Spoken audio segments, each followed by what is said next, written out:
This video is going to be on 7 foods that can help flatten your stomach. We do a lot of weight loss. These 7 foods are helpful to get your stomach flat where you want it to. And so I decided to do a video on 7 foods that can flatten your stomach. Number 1, super dark chocolate. Super dark chocolate has theobromine in it, can also lower your blood pressure. By the way, all these are going to have health benefits. So that's the health benefit of that dark chocolate. And there's other health benefits. But you can have a couple little squares, maybe 30 to 40 calories compared to eating a dessert that's 500-600 calories. So that's going to be a big help in flattening your stomach. Coconut milk and coconut oil, number 2. Coconut milk is medium chain triglycerides, which is good fat. It's got lauric acid. That lauric acid is something we're lacking in our Western diet in the United States. This lauric acid helps the immune system, and we just don't have enough of it. So coconut milk, my wife and I use it in our shakes. When we make a shake with like fruit in it or whatever we're gonna do, blend it up with some coconut milk. It's also medium chain triglycerides are used for energy by the body. Number 3, grass-fed butter, not grain-fed butter. Never grain-fed butter, never grain-fed meat. Grass-fed, how it was meant to be. So real butter, not margarine. Margarine's what we consider a deadly food, a poison food. And so we need to have grass-fed butter. So butter has so many advantages. And one's a healthy fat, it's got conjugated linoleic acid in it. So that's the thing, when we do weight loss, you have fat up here, that's probably a sign we need to give you conjugated linoleic acid. If we have it down here, that's estrogen dominance. Estrogen dominance will be lower abdomen, back in the hips, and we have that hanging down thing here, and we want to try to get it to go away. So grass-fed butter also has a good balance of omega-3 to omega-6s now. I do a lot of that because I do brain span testing, take a few drops of blood, send it in, I get a report. Omega-3s we want here, omega-6 we want here, but a lot of times it's reversed.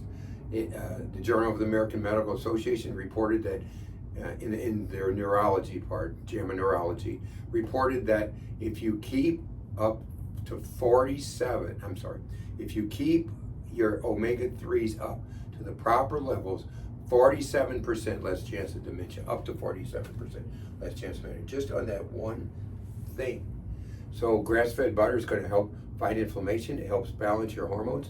It's not like grain-fed butter. Grain-fed butter won't do that. Also contains medium chain triglycerides, which are good for your immune system, and the body burns those also for energy. It's got vitamin K2, which there's not a ton of sources of K2.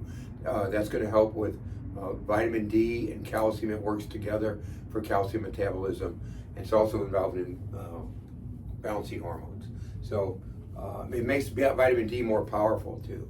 So next, whole eggs. What a great food. Now, we've heard a lot bad about eggs. First of all, we've heard they're high in cholesterol. Yep, they are, and there's so many fat metabolizers, it's a break even, so it's no big deal.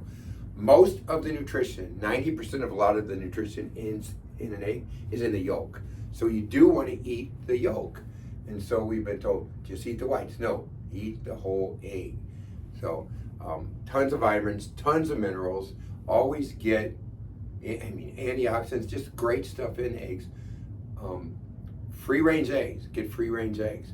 The way these little chickens were meant to be. We have 2 sources that we get eggs from, because we eat so many eggs, and they're chickens that they have themselves, and so we need 2 sources just to get enough of the eggs that we want sometimes. So next, grass-fed, I think it's grass-fed beef. I'm up here. Grass-fed beef or bison. Grass-fed, not grain-fed. An unhealthy animal produces unhealthy meat. When you hear stay away from red meat, there's no truth to that unless it's unhealthy animal that's raised on grains. They raise them on soy and corn. That's not originally what cows are meant to have, or bison.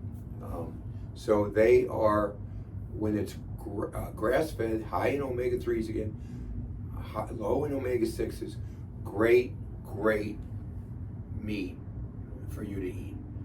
So if you do grass-fed, there's not many problems with disease. But if you do grain-fed, E. coli, which is a meat, which is a dangerous bacteria, can form. So where we get our beef, we get half a cow at a time. But if they get a cow that's sick, they don't shoot it up with antibiotics. They send it out. Sweet Williams Farm, we get our beef from. And I'm going to be doing an interview with Justin, who was in yesterday to the office. And we're going to talk about the stuff they do. So they just sell the cow. They don't fix that cow up with antibiotics and give it to us. So they really are strict with making sure that cow is healthy. Now, number 6 was avocados. So avocados, I just did a video on, so I'm just going to say scroll back, get that video. It's 7 big health benefits of avocados. They're one of the most healthy food, fantastic. Look, they're chock full of vitamins, minerals, enzymes, antioxidants, micronutrients. They're just such a great food for your health, and you won't eat as much if you eat avocados, by the way. So the next thing is nuts, walnuts, pistachios, pecans, Brazil nuts. Only 3 Brazil nuts a day, by the way. Brazil nuts have macadamia nuts too, are good. Brazil nuts have a lot of selenium in it that helps the thyroid and makes your T4 convert to T3, which is what the body needs. And so only 3 a day when it comes to Brazil nuts. Great fatty food. They're 75 to 90% fat, nuts are, but that fat is good raw fat. It's good stuff. It's not like your potato chips, or it's not like your desserts, or it's not like that. It's good raw fat, and fats help with hormone balancing. So when we say food's your best medicine, you can see as we cover these, food's great medicine. So raw nuts is what you want to be eating. We like to throw pumpkin seeds. We throw pumpkin seeds in there. Then we put a big old container, and then we put a lot of Celtic sea salt, throw it around, because that's a good salt, that's a healthy salt, makes them taste great. And don't forget about peanut butter. Peanuts, of course, are hard to digest. They're not really a health food, but you could also get, to get in some nuts, almond butter, cashew butter, pecan butter, macadamia butter. You can get different things. So if you do these type of things, it'll help you flatten your stomach. Of course, you got to eat good, and to lose weight. But the only good way to lose weight is to change what you're putting in yourself, because there's no other way. So 7 foods to flatten your stomach. Those are them. Put them in your diet to flatten your stomach, but most importantly, to get better health.